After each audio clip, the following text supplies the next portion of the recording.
आपका बिहार के चुनाव में थोड़ा सा भी इंटरेस्ट है तो आप वीडियो के लास्ट तक बने रहिएगा। ये वीडियो आपके लिए काफी यूजफुल साबित होने जा रही है। हाँ, यदि आप चैनल पर नए हो तो चैनल को सब्सक्राइब करिएगा, लाइक करिएगा, शेयर करिएगा। हम बात करने जा रहे हैं क्या तेजस्वी यादव बुरी तरीके से पराजित होने जा रहे हैं। इस पे बात करने के लिए हमारे पास आधार क्या है, हमारे पास तर्क क्या है, विथ फैक्ट हम बात करने जा रहे हैं। तो पहले आप वर्तमान स्थिति को समझें। यह स्थिति 2020 वाली कतई नहीं है।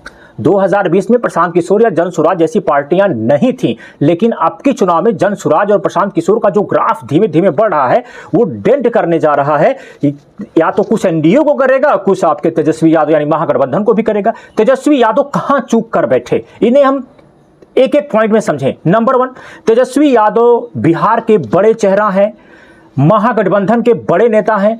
उन्हें 2020 में 37.23% वोट मिला था और 76 सीट पाके वह नंबर 1 की पार्टी बने थे। लेकिन अब की बार वो गलती कहां कर गए? अब की बार वो गलती कर गए राहुल गांधी की चुनाव यात्रा, वोट अधिकार यात्रा में शामिल होकर। क्योंकि राहुल गांधी का जो मेरा एनालिसिस है वो चुनाव जीतने का नहीं है। राहुल गांधी का हमेशा ये उद्देश्य रहा है कि किसी तरह से अब की बार तेजस्वी चुनाव हार जाए और उसके बाद से सारा वोट बैंक तेजस्वी का अपने राहुल गांधी ले लें। उसके लिए राहुल गांधी ने प्लान क्या किया? तेजस्वी यादव के जो बड़े मुद्दे थे, शिक्षा, स्वास्थ्य, बेरोजगार, महंगाई, सड़क, ये सारे मुद्दे को हाईजैक कर लिया राहुल गांधी ने। आप कहेंगे कैसे हाईजैक किया? उन्होंने जो वोट चोर गद्दी छोड़ जैसे नैरेटिव को आगे बढ़ाया, उसके आगे ये मुद्दा दब गया, जबकि ये मुद्दा जेन्युइन और आधारित मुद्दा था। इसी मुद्दे पर यानी वोट चोर गद्दी छोड़ के मुद्दे पर तेजस्वी यादव ने जो उस रथ पे सवार होने की गलती की, ये सबसे बड़ी गलती मानी जा रही है। दूसरी गलती क्या की? राहुल गांधी के मंच से ही प्रधानमंत्री नरेंद्र मोदी की माताजी को, स्वर्गवासी माताजी को गाली दी गई। ये बहुत बड़ा सेटबैक था पार्टी के लिए। उसमें भी आपने देखा होगा कि न तो राहुल गांधी ने बहुत तगड़े से खंडन किया, न तो तेजस्वी ने खंडन किया। इसका नुकसान इन्हें भरपाई करना होगा। फिर आप देखेंगे उसी रथ यात्रा में साउथ के कुछ ऐसे नेताओं को बैठाया गया जो बिहार और बिहारियों को उल्टा सीधा बोलते रहते थे। नंबर 2, और जो सबसे बड़ी चीज आप देखते हैं कि वो तेजस्वी यादव के परिवार में बगावत। ये जो बगावत है, याद रखिए 2020 में जो 37.23% वोट पाए थे तेजस्वी यादव, उस समय यादव कुनबा एक था। मीसा भारती, रोहिणी आचार्य, तेजस्वी यादव, तेज प्रताप यादव, राबड़ी देवी, लालू यादव, ये सब एड़ी चोटी एक लगाकर चुनाव लड़ रहे थे और इनको जिताने की प्रयास कर रहे थे। जिसका फल क्या हुआ कि तेजस्वी यादव बिहार में नंबर 1 की पार्टी बने। लेकिन अब की बार क्या है? ऐसा माना जा रहा है तेज प्रताप यादव ने अलग हो लिया, उन्होंने अपनी अलग पार्टी बना लिया। Number 2, Misa Bharti side line है। नंबर 3, रोहिणी आचार्य ने खुला बगावत कर रखा है। नंबर 4, लालू यादव स्वयं अपने आप को असहज महसूस कर रहे हैं। यादव यानी तेजस्वी माइनस शेष यादव परिवार को लगता है कि तेजस्वी यादव पूरी तरीके से पार्टी पर कब्जा चाहते हैं अपने महान रणनीतिकार संजय यादव के साथ मिलकर। तीसरा जो सबसे प्रमुख है, वह प्रमुख क्या है कि हम अगर 2020 के चुनाव के आंकड़ा को ध्यान से देखें तो 2020 में एनडीए को 37.26%, महागठबंधन को 37.23% वोट मिला। इन और वोटों का जो मामूली अंतर था वो मात्र 12,000 का अंतर था। 12,000 के वोटों के अंतर से यह हार जीत तय हुई, एनडीए सरकार बना ले गई। लेकिन अब की बार जो एक बड़ा मुद्दा है जहां पे पॉलिटिकल पंडितों का ध्यान नहीं जा रहा है, वह मुद्दा है 56 लाख जो वोट कटने जा रहे हैं। जी हां मित्रों, ये जो 56 लाख वोट कटेंगे, ये सर्वाधिक नुकसान महागठबंधन को कर रहे हैं। 56 लाख वोट कटने का मतलब है कि पूरे बिहार का वोट, मतदाता का 7% वोट कट जाना। 7% एक बड़ा वोट बैंक होता है मित्रों।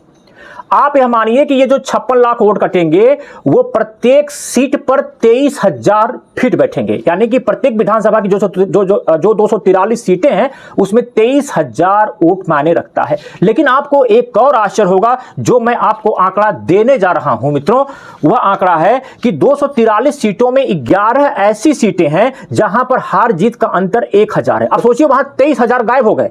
हार जीत का अंतर कितना था? 1,000 था।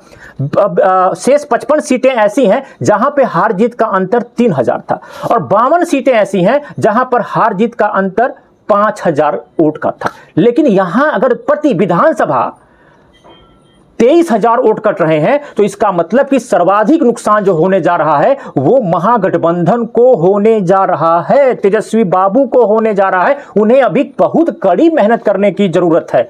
और कांग्रेस की एक रणनीति और आप समझ लीजिए कि आरजेडी के पास 17% मुसलमान वोट है, उस पर नजर किसकी किसकी है? उस पर नजर प्रशांत किशोर की है, उस पर नजर आपके राहुल गांधी की है, उस पर नजर नीतीश कुमार की है। एक अनार 100 बीमार। ये जब तक ये माना जाता है कि 17% जो मुस्लिम वोटर है वह आरजेडी का पारंपरिक वोटर है, लेकिन फिर भी नजर, अगर मैं कह रहा हूं कि 2-3% भी वोट खिसक गए आरजेडी से, यानी कि मुस्लिम मतदाता, तो अगर प्रशांत किशोर 3% लेके चले गए, आपका राहुल गांधी 3-4% लेके चले गए, तो वो सीधे से घट जाएगा, आ जाएगा 12% के वोट पर। कुछ मिल जाएगा 2-4% वोट आपके नीतीश बाबू को भी। तो यहां भी बहुत बड़ा मुस्लिम मतदाताओं पर डेंट लगा रही हैं ये पार्टियां। इसमें कांग्रेस शामिल है, इसमें जनसुराज शामिल है, जिसमें जेडीयू शामिल है। तो ऐसी स्थिति में तेजस्वी बाबू, आपका परिवार आपके साथ नहीं है। आपको क्या लगता है तेजस्वी जी, तेज प्रताप यादव क्या 5,000 वोट भी नहीं काट पाएंगे यादवों का? असंभव, असंभव। कटेंगे। रोहिणी आचार्य को के खिलाफ जो आप लोगों ने ट्रेंडिंग कैंपेन चलाया है, क्या वो 2,000-3,000 भी वोट नहीं दाएं बाएं कर सकती हैं? करेंगी। तो इस हिसाब से आपको काफी नुकसान होने जा रहा है। 2020 में आपका परिवार आपके साथ था, तो आप नंबर 1 की पार्टी बने, मात्र 12,000 वोटों के अंतर से आप चुनाव हार गए। लेकिन अब की बार संघर्ष बड़ा है, चुनाव बड़ा है, आपके खिलाफ षड्यंत्र बड़ा है, और इसलिए मैं कह रहा हूं आप बुरी तरीके से हार रहे हैं।